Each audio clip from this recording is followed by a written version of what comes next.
Welcome to Crimes Beyond Borders, where we'll bring you the most thrilling true crime stories every single day. If you're fascinated by mystery, intrigue, and the darker side of human nature, you're in the right place. Make sure to hit that subscribe button and join us as we unravel the most shocking and perplexing criminal cases from around the world. The story is about to begin after this intro. From city streets to far-off lands, mystery slipping through our hands. Crimes beyond borders they speak, voices strong but words are meek. Every story leaves a mark, whispers softly in the dark.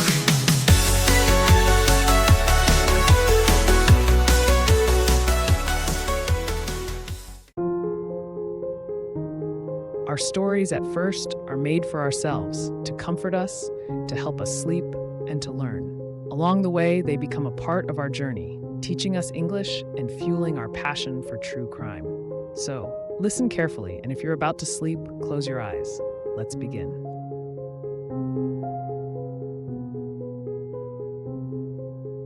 I've never told this story before. It's not because I'm afraid or because I feel some twisted sense of guilt. No, I remain silent because I've come to enjoy my own anonymity, my perfect freedom. While others crave attention, thirsting for their name to be etched into the annals of history as infamous monsters, I've chosen a different path. I chose the shadows, and in those shadows, I've thrived. No one ever suspected me. How could they? From the outside, I've lived a good life, the kind of life others envy. I own a small but successful business. I have friends and acquaintances who respect me, and I give back to the community. They call me generous, kind, the type of man who wouldn't harm a fly, and it works. Every time someone smiles at me or shakes my hand, I feel that electric rush of knowing I've fooled them all. The truth is, I'm very far from kind. I'm the sort of predator you never see coming. I'm the one who watches, waits, and strikes when the time is right. The type who, despite the chaos I leave behind, remains invisible to the authorities, to society. I've been playing this game for more than 20 years now, and no one even knows they've been part of my sport. The urge started young, too young to understand what it meant. I was maybe 7 or 8 when I first began to fantasize about death. While other boys were playing games, chasing each other through the yard, my mind would wander to darker places.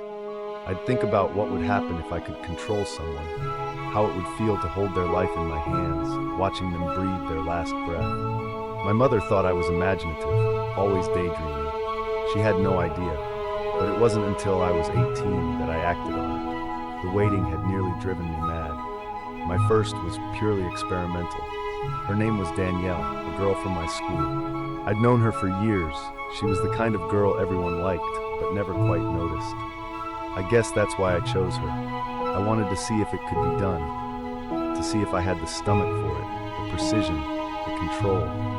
And the truth is, I had all of that in spades, more than I'd imagined. It was a late Friday night. She was walking home from a friend's house, the streetlights casting long, flickering shadows on the empty sidewalks. I'd been watching her for weeks, learning her routine. It was perfect. No witnesses, no cameras, no one who'd even remember she was there. I approached her from behind, my footsteps in perfect sync with hers, blending into the rhythm of the night. She didn't hear me. When I grabbed her, her first reaction wasn't even a scream. It was confusion. I remember that. She turned to look at me, and her mouth opened, but no sound came out. Just shock, pure and wide-eyed. I could feel her body trembling under my grip.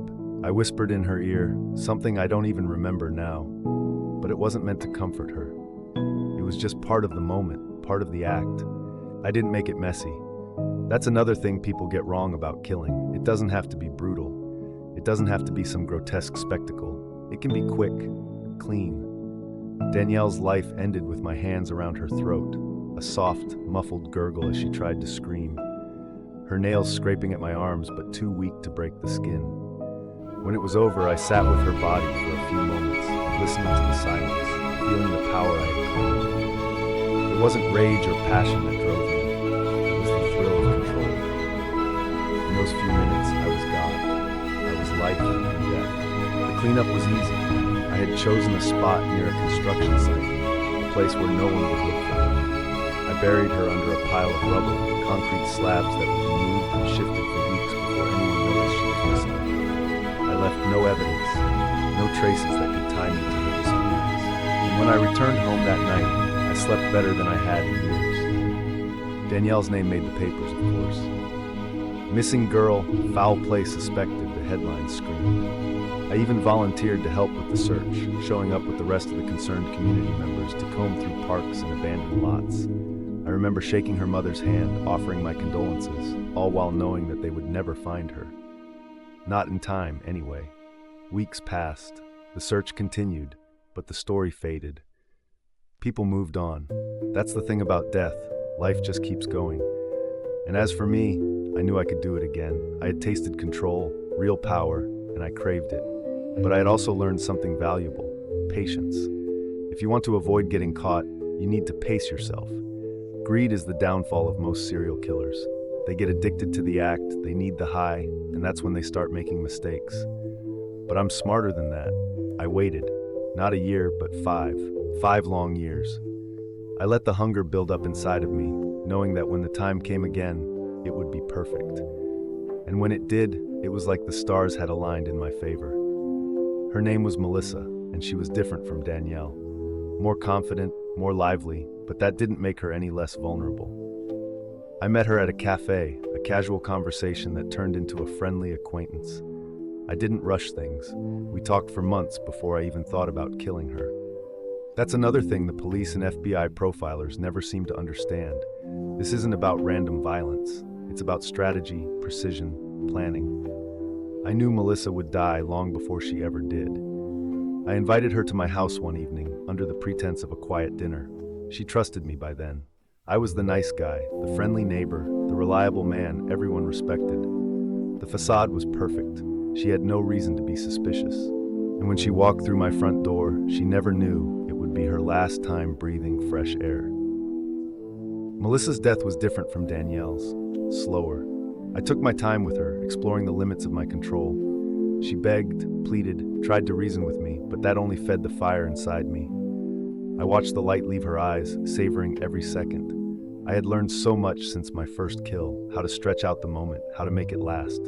When she finally went still, I felt that familiar rush of power flood my veins.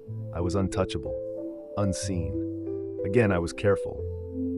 I disposed of her body in the river, weighted it down, made sure no one would find her. They searched for her, of course. The police came knocking on doors, asked questions, but I was just another helpful citizen. A man with an alibi, a man who had been at home watching television the night she disappeared. They had no reason to suspect me. Why would they? I'm the good guy. The man who runs the local charity events, who donates to the church. Melissa's body turned up weeks later, bloated and broken from the water. But by then, there was nothing left for the authorities to work with. No fingerprints, no fibers, no DNA, just another mystery that would never be solved. Years passed, and I continued my life as normal. I didn't need to kill often. I had learned to stretch out the high, to savor it, to let it feed me for longer. I picked my victims carefully, always choosing those who wouldn't be missed for long, those whose disappearances could be written off as accidents or bad luck. The homeless, the drifters, the addicts. Society didn't care about them, so why should I? They were perfect, easy prey. But not every kill was random. Some were personal. Sometimes I chose people who had wronged me in some small way, people who had insulted me or made me feel weak. It wasn't about revenge, not exactly. It was about reclaiming control, showing them who held the real power. And each time, I did it flawlessly. I never left a trace. I've killed more than a dozen people now, and no one has ever suspected me. They won't. I've mastered the art of blending in, of being invisible in plain sight. I live a good life, by all accounts. I'm successful, well-liked, respected. But underneath it all, I am a predator. The perfect predator, because I don't need to be seen. You might wonder if I'll ever stop, if I'll grow tired of it. The answer is no. This is who I am. It's not about addiction or compulsion. It's about identity. I was born for this. And as long as I can keep moving through the world unseen, I'll keep doing what I do. The truth is, you'll never find me. You won't even know I'm there until it's too late. Because I've become a master at this game. a ghost that walks among you, blending into the crowd. You might even pass me on the street, smile at me, shake my hand, and never know the monster lurking just beneath the surface. And that's the beauty of it. That's why I'll never get caught, because I am everyone. I am no one.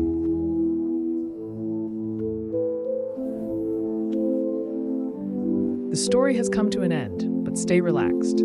If you feel yourself drifting off to sleep, just let the video play and enjoy the soothing music in the background.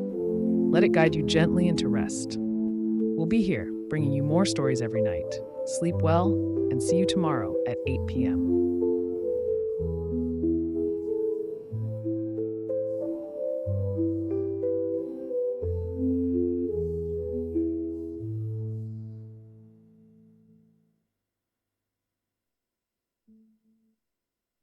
It whispers, cities asleep, mystery in the air, it seeps. Flickering lamps dimly glow, secrets hidden where few will go. In the half-light truth begins to show, unseen forces pull and tow. Windows shut, curtains drawn tight, lonely figures melt in the night. Echoes fade out of sight, moonlight bathes the world in fright. Ticking clocks, relentless sound, time slips when danger's around. In the shadows, lost and found, haunting silence so profound.